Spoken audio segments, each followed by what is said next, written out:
Assalamualaikum warahmatullahi wabarakatuh.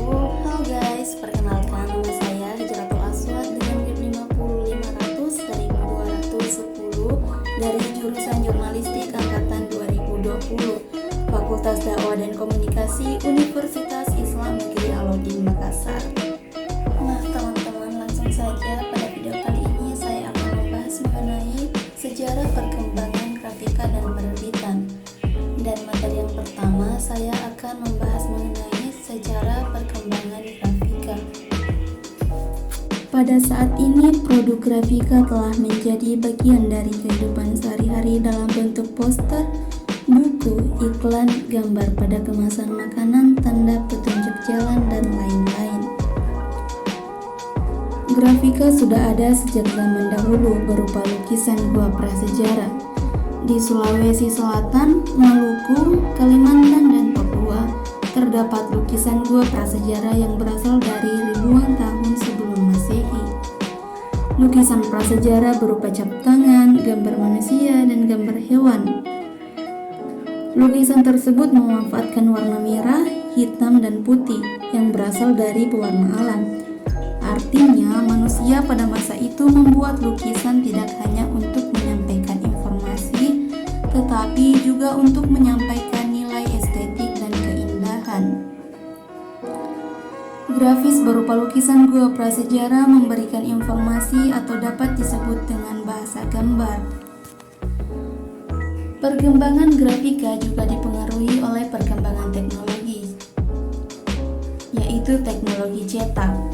Teknologi cetak memungkinkan gambar yang sama dapat dibuat berulang-ulang. Teknologi cetak pada awalnya menggunakan acuan cetak berupa papan kayu yang diukir dan dicetakkan pada permukaan kain dan kertas. Teknik tersebut digunakan di Cina pada dinasti Han sekitar 206 sebelum Masehi hingga 220 Masehi. Teknologi percetakan terus berkembang seiring dengan perkembangan teknologi di zaman modern. Teknologi elektronika dan informatika menjadi dasar dari perkembangan teknik cetak digital.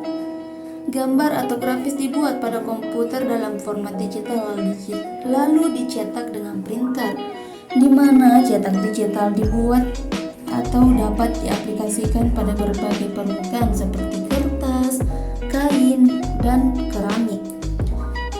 Kualitas hasil cetak digital bervariasi bergantung pada kualitas printer dan permukaan bahan yang dicetak.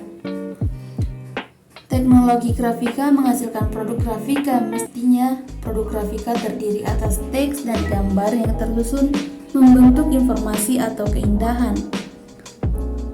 Karya desain grafis dihasilkan oleh profesi desainer grafis, menyampaikan informasi dan pesan dengan jelas. Pada karya desain grafis, teks dan gambar dibuat agar saling menguatkan pesan yang akan disampaikan. Pada karya seni grafis, pesan yang disampaikan pada umumnya tersirat melalui perumpamaan yang dihadirkan melalui gambar atau teks yang ada pada karya tersebut. Kemudian kita lanjut ke materi yang kedua, yaitu sejarah perkembangan penerbitan. Jika kita melihat ke belakang mengenai bentuk fisik buku seperti saat ini telah ada dari 1000 tahun yang lalu. Akan tetapi sebagai benda komoditi yang efektif baru diakui semenjak ditemukannya mesin cetak pada abad ke-15. Di masa sebelumnya, apa yang dikualifikasikan sebuah penerbit adalah para majikan yang menyewa, mengerjakan bahkan memaksa para budak-budak untuk menyalin dan menggandakan tulisan yang sebelumnya telah dibuat orang lain. Bagaimana dari hasil penggandaan akan dijual oleh para majikan. Kondisi ini sudah menyerupai dengan jual beli, walau belum dapat dikatakan sebagai sebuah kegiatan niaga yang sebenarnya. Sesudah buku bisa digandakan dengan proses produksi massal, orang membuat buku untuk tujuan komersial. Jadi awalnya penerbitan ialah percetakan, yaitu sebagai kegiatan pembuatan dan belum mempunyai fungsi dalam penyebarluasannya. Baru di abad ke-19 penerbit berfungsi seperti fungsi saat ini, yaitu sebagai promotor dari kata-kata tercetak. Nah, Nah, berdasarkan keputusan nomor 63 pada tanggal 22 September tahun 1917 menjadi kantor for the Folklore Tour. Bagaimana lembaga ini kemudian diganti nama dengan menjadi Balai Pustaka dengan dipimpin oleh D.A. Ringkes. Pada tahun 1921, Balai Pustaka sudah mempunyai percetakan sendiri. Kemudian saat ini dikenal sebagai ukuran gengsi intelektual, dikarenakan para pembaca ialah para kaum elit dan juga dikarenakan memakai bahasa yang tinggi. Penerbit berlomba-lomba memproduksi buku dan berusaha untuk tidak kena sensor. Hasilnya, pemerintah merasa perlu membuat penerbitan sendiri dalam bentuk komisi. Balai Pustaka menandakan babak baru dunia literasi nasional. Berbagai hasanah bacaan untuk masyarakat diterbitkan dan diedarkan secara luas dan buku-buku yang diterbitkan beragam cerita-cerita rakyat, brosur, buku keterampilan dan kesehatan.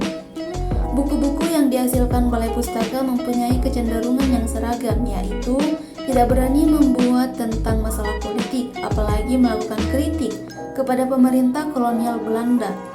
Kemajuan Balai Pustaka membuat kuatnya peran pemerintah kolonial, sehingga menggunakan lembaga itu guna melaksanakan kontrol yang sangat ketat kepada barang cetakan sejak penentuan naskah dan penyuntingan naskah serta pada penjualan.